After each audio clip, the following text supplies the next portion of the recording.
परम पिता परमात्मा पूर्ण ब्रह्म सारी सृष्टि के रचनहार कबीर परमेश्वर जी की असीम रजा से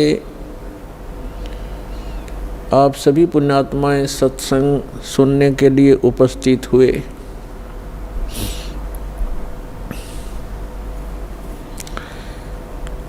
सत्संग में आने से जीव को पता चलता है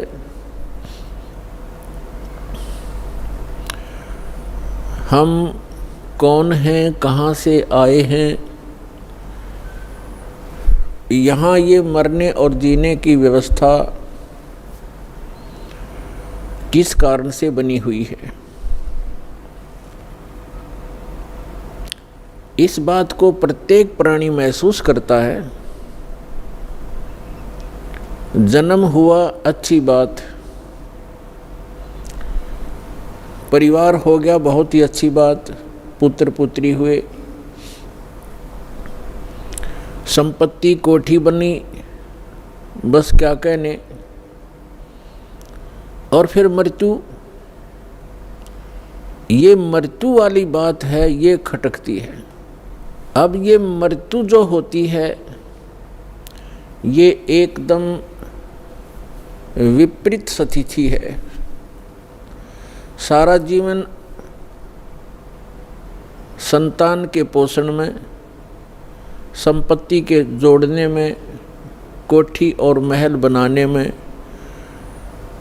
लगा देता है प्राणी, और 1 मिनट के बाद पता नहीं पुत्र की मृत्यु हो जाती है, पुत्री मर जाती है, पुत्र वधू मर जाती है, माँ की मृत्यु हो जाती है, परिवार का परिवार भी नाश हो जाता है। तो यहाँ हमारी बुद्धि कभी नहीं जाती कि ऐसा क्यों हो रहा है। हमने एक ये परंपरा मान ली कि ऐसा होता ही है,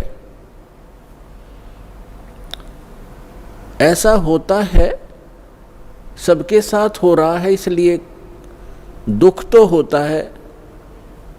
लेकिन शेष बचे हुए ये सोचते हैं हम तो अभी कुशल हैं, बस ऐसे हम अटकलबाजी से यहाँ जी रहे हैं। तो परमात्मा कहते हैं साथी हमारे चले गए। हमें समझाने के लिए परमात्मा अपने ऊपर ही उदाहरण दे रहे हैं। कबीर परमात्मा जी ये हमारे पिता हैं। साथी हमारे चले गए, हम भी चालन हारे, कोई कागज में बाकी रह रही, ताते लगी है वार।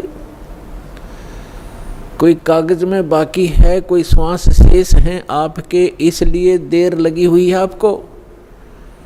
और जो चले गए संसार छोड़कर, उनके भी, उनकी आशाएं, उनके इरादे, उनकी सोच यही थी कि अभी मृत्यु नहीं होगी।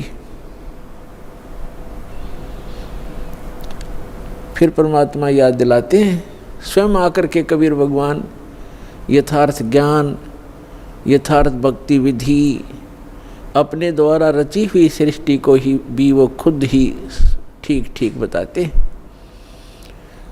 और हम कहाँ थे ये हमें नहीं मालूम हो सकता, चाहे कितनी बात बनावें। ये तो रचनहार ही बता सकता है कि आप यहाँ क्यों दुखी हो रहे हो, ये मरने जीने की व्यवस्था कौन सी अच्छी है।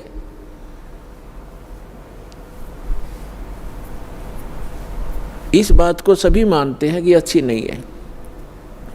तो इसलिए परमात्मा हमें जगाना चाहते हैं, यथार्थ ज्ञान हमारे हृदय में उतारना चाहते हैं, पहले ये बता करके कि जिस व्यवस्था में आप व्यवस्थित हैं और जिन क्रियाओं में आप तत्पर हैं, यदि आप परमात्मा की साधना भक्ति नहीं करते हो, मोक्ष प्राप्ति का प्रयत्न नहीं कर रहे हो, तो ये क्रियाएं तो पशु पक्षी भी कर रहे हैं।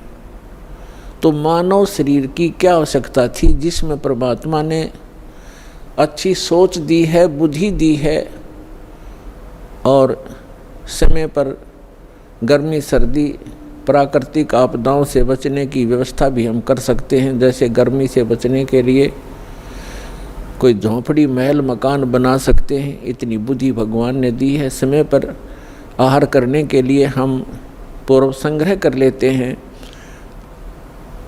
अन्न इकट्ठा कर लेते हैं, और गर्मी सर्दी से बचने के लिए भी हम कोई झोंपड़ी महल बना लेते हैं।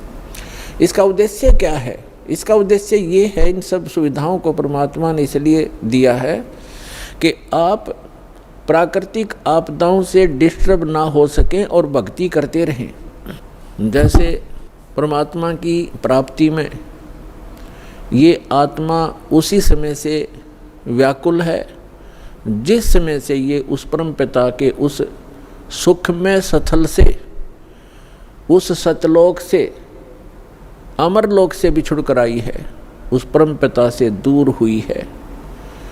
उसी दिन से इसको आभास हो गया है कि जो सुख मैं छोड़ के आया हूँ वो यहाँ नहीं है।